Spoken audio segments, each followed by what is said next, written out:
ఈ చెత్త నా కొడుకు నాన్ వేష్ణగాడు సడన్లీ హిందూ దేవుళ్ళని ఎందుకు తిడుతుండో తెలుసా? ఈ వీడియో చూడండి, మీకు క్లియర్లీ చెప్తాను. వీని అసలు ఎజెండా అయ్యింది.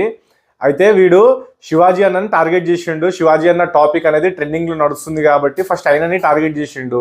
సో ఆయనని టార్గెట్ చేస్తే వీడికి అంతగా రీచ్ రాలే. మళ్ళీ వీడు నేను ఉమెన్స్ కోసం, వాళ్ళ ఫ్రీడమ్ కోసం పోరాడుతున్నా అని ఇన్స్టాగ్రామ్లో ఒక పోస్ట్ పెట్టి, మళ్ళీ దాని మీద ఒక వీడియో పెట్టి, లైవ్ పెట్టి అన్నీ చేసిండు. అయినా కానీ వీనికి కావాల్సిన రీచ్ అనేది రాలేదు. సో ఆల్ ఆఫ్ సడన్లీ వీడు ఏం చేసిండంటే హిందుల్ని టార్గెట్ చేయడం, హిందూ దేవాలయాన్ని టార్గెట్ చేయడం స్టార్ట్ చేసేసిండు.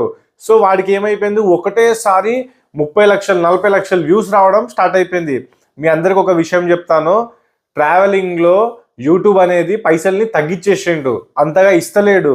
ఈ కుక్క దగ్గర, ఈ నాన్ వేష్ణగాన్ దగ్గర పైసలు ఇప్పుడు లేవు, చాలా తక్కువ ఉన్నాయి ఇప్పుడు పైసలు. వీడికి కావాల్సింది మెయిన్ డబ్బు. అందుకని వీడు ఎట్టి పరిస్థితిలో ఎలా అయినా సరే ఏదో ఒక టాపిక్ మీద మాట్లాడి పైసలు సంపాదించుకోవాలా. వ్యూస్ వస్తాయి, వ్యూస్ రాగానే డబ్బులు గట్టికిస్తాడు యూట్యూబ్.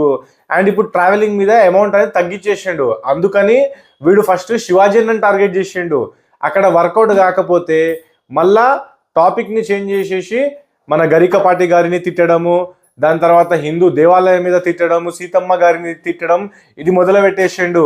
అయినా కానీ కొంతమంది సిగ్గు లేకుండా హిందువులు వీడికి ఫాలో కొడుతున్నాడు. వీడు హిందూ కాదు, వీడు గొర్రె బిడ్డ.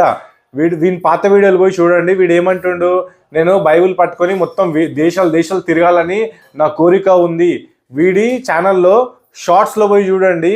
యేసయ్య దగ్గర మనకు వేరే దేవులతో ఏం సంబంధం లేదు, కానీ వీడు గొర్రె బిడ్డ అయితే గొప్పగా చెప్పుకోవాలి కదా, గొప్పగా చెప్పుకోవాలి. దాపెట్టుకోవడం ఏంది? ఇప్పుడు నేను హిందూ, నేను గొప్పగా చెప్పుకుంటా, నా పేరు బాలాజీ, నేను హిందూ. వీడు దాపెట్టుకోవడం ఏంది? ఇప్పుడు ఒక వీడియో పెట్టిండు, ఏమని, నేను హిందూని, నేను గొర్రె బిడ్డ కాదు అంట. అరే అయితే కన్వర్టెడ్ అయిపోతుంది. ఇప్పుడు బుద్ధి లేనోడు కన్వర్టెడ్ అయిపోతాడు. నువ్వు కూడా కన్వర్ట్ అయిపోయినావు, చెప్పుకో. నువ్వే అన్నావు, మా అమ్మ నాన్న దగ్గర పైసలు లేకుండే, అప్పట్లో మా దగ్గర చాలా ఇబ్బంది ఉండే ఇంట్లో, అప్పుడు ఒక పాస్టర్ వచ్చి నీకు డబ్బులు ఇచ్చి మీ అమ్మని నిన్ను అందరినీ ఆదుకున్నాడు. ఎంత నీ అంత గలీజ్ నా కొడుకు నేను ఎక్కడిని అసలు నా జీవితంలో చూడలేదు. నీ గురించి మాట్లాడి వేస్ట్. నేను ప్రతి ఒక్క భారతీయులు అంటే మన తెలుగు వాళ్ళకి చెప్తున్నా, ఈ ఛానల్ని ఫాలో అయ్యేటని చెప్తున్నా, మన దేశం గురించి గలీజ్గా మాట్లాడుతున్నాడు. మొత్తం ఎంత గలీజ్ అంటే ఇండియాలో పొల్యూషన్ లేదంట, వీనికి పిల్లలు పుడతారా? 45 సంవత్సరాలు అయిపోయిండు, ముసలోడు అయిపోయిండు, వీనికి పిల్లలు పుడతారా? అసలు పిల్లలు పుడితే వాళ్ళది రేప్ అవుతుందంట. వీడే 14 years అమ్మాయిని రేప్ చేసిండు. వీడే చెప్తున్నాడు, నేను చెప్తలేదు అది. ఒక వీడియోలో చెప్పిండు, నేను 14 years అమ్మాయిని రేప్ చేసిన అంటున్నాడు.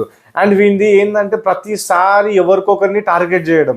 భయ్యా సన్నీ యాదవ్ని, దీప్తి సునైన్ అని, మన పరేషాన్ బాయ్ సిమ్రాన్ అన్నని, ఇప్పుడు శివాజీ అన్న మీద వర్కౌట్ కాకపోతే హిందూ దేవతలు. సో గైస్, ఇసొంటి యూట్యూబర్ని ఫాలో అవ్వకండి. మంచి తెలుగు ట్రావెలర్స్ ఇంకా ఉన్నారు, వాళ్ళకి ఫాలో అవ్వండి. కానీ ఇలా మతాల మధ్యలో చుచ్చు పెట్టి గొడవలు వేసే యూట్యూబర్కి అయితే అస్సలు ఫాలో అవ్వకండి.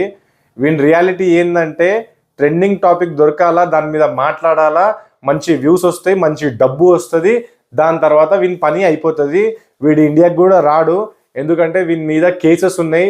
వీడు ఒక రేపిస్టు, రేపు చేసి ఇండియా నుంచి పారిపోయాడు, అందుకే ఇండియాకి వస్తలేడు. సో నేను మీ మీద వదిలేస్తా. వీన్ని ఫాలో అవుతారా లేదంటే వీన్ని అన్ఫాలో కొట్టి రిపోర్ట్ చేస్తారా? నేను మిమ్మల్ని అడుగుతున్నా, మీరు ఏం చేస్తారో కామెంట్లో ఖచ్చితంగా రాసి మనకు చెప్పండి. Thank you so much.